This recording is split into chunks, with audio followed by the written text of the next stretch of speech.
Bienvenidos de nuevo a nuestro curso de interpretación y traducción del libro de Éxodo. En nuestro video anterior estuvimos estudiando la plaga de sangre. En esta entrega vamos a estudiar los retos de interpretación y de traducción de la plaga de ranas. Esta plaga está extendida desde Éxodo capítulo 7:25 hasta el capítulo 8:15.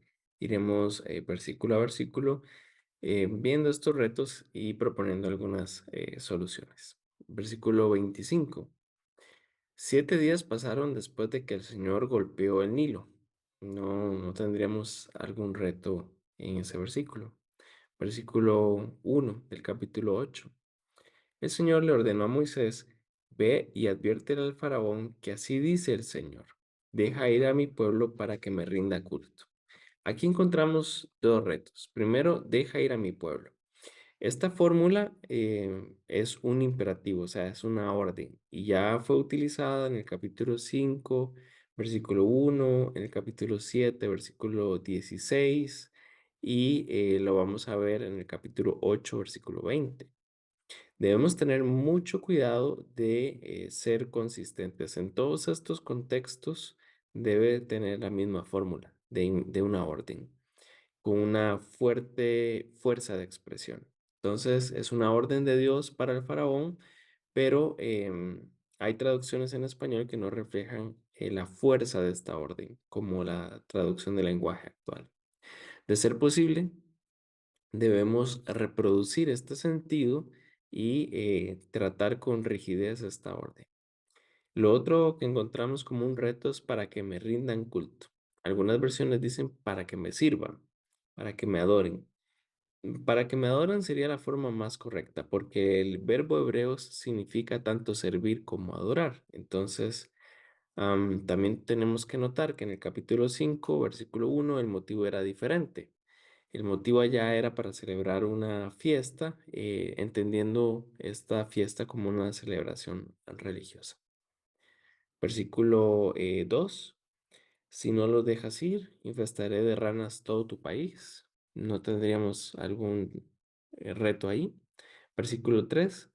El Nilo hervirá de ranas y se meterán en tu palacio y hasta en tu alcoba y en tu cama y en las casas de tus funcionarios y de tu pueblo y en tus hornos y artesas. El primer reto que podemos encontrar en este versículo 3 es: el Nilo hervirá de ranas. Am, es muy pintoresco lo que vemos acá, pero literalmente es: no solo el río Nilo se llenará de ranas. Entonces podríamos, si en la lengua receptora no tiene mucho sentido el hervirá de ranas, podemos directamente decir se llenará de ranas. Y el otro reto que podemos encontrar en el versículo 3 es el término artesas, porque es una palabra poco usada en ciertas regiones. Entonces, el hebreo se refiere a un utensilio en el que se amasa pan. Podría ser de madera, de piedra o de bronce. Traducción del lenguaje actual en este contexto prefiere decir hasta donde amasan su pan. Parece ser una forma más clara y más sencilla de comprender el instrumento sin utilizar el nombre, en caso que en la lengua receptora pues no tengamos artesas. Versículo 4. Se treparán sobre ti, sobre tu pueblo y sobre tus funcionarios. En este versículo no encontramos algún reto. Versículo 5. Luego el Señor le dijo a Moisés: dile a Aarón que extienda su vara sobre los ríos, arroyos y lagunas para que todo Egipto se llene de ranas. Extiende tu mano podría ser, o extiende tu vara, el único reto que encontramos en el versículo 5. Aunque ya vimos esta expresión en el capítulo 7, versículo 19, debemos simplificar el texto. Entonces, la misma fórmula que utilizamos en el capítulo 7, versículo 19, por consistencia, es la que debemos utilizar acá. Versículo 6. Aarón extendió su brazo sobre las aguas de Egipto y las ranas llegaron a cubrir todo el país. No encontramos algún reto en el versículo 6. Versículo 7. Pero mediante sus artes secretas, los magos hicieron lo mismo. de modo que hicieron venir ranas sobre todo Egipto. Aquí no encontramos algún reto de traducción, pero sí una nota importante. Los magos hicieron lo mismo. Lo importante de esta frase es que los hechiceros del faraón pudieron reproducir el fenómeno que trajo Dios. Entonces entramos como en una suerte de competencia entre Moisés y los magos. Entonces se pone en evidencia que los magos pueden reproducir el fenómeno, pero no pueden anularlo. Entonces el faraón tendrá que a recurrir a Moisés para que se retiren estas ranas, hecho que aparentemente resulta imposible de lograr para los magos. Versículo 8. Entonces el faraón mandó a llamar a Moisés y a Aarón y les dijo: ruéguenle al Señor que aleje las ranas de mí y de mi pueblo, y yo dejaré ir al pueblo para que le ofrezca sacrificios. No encontramos algún reto en el versículo 8. Versículo 9. Moisés le respondió: dime cuando quieras que ruegue al Señor por ti, por tus funcionarios y por tu pueblo. Las ranas se quedarán solo en el Nilo, y tú y tus casas se librarán de ellas. Aquí podríamos encontrar dos complicaciones. Dime cuándo quieres que ruegue.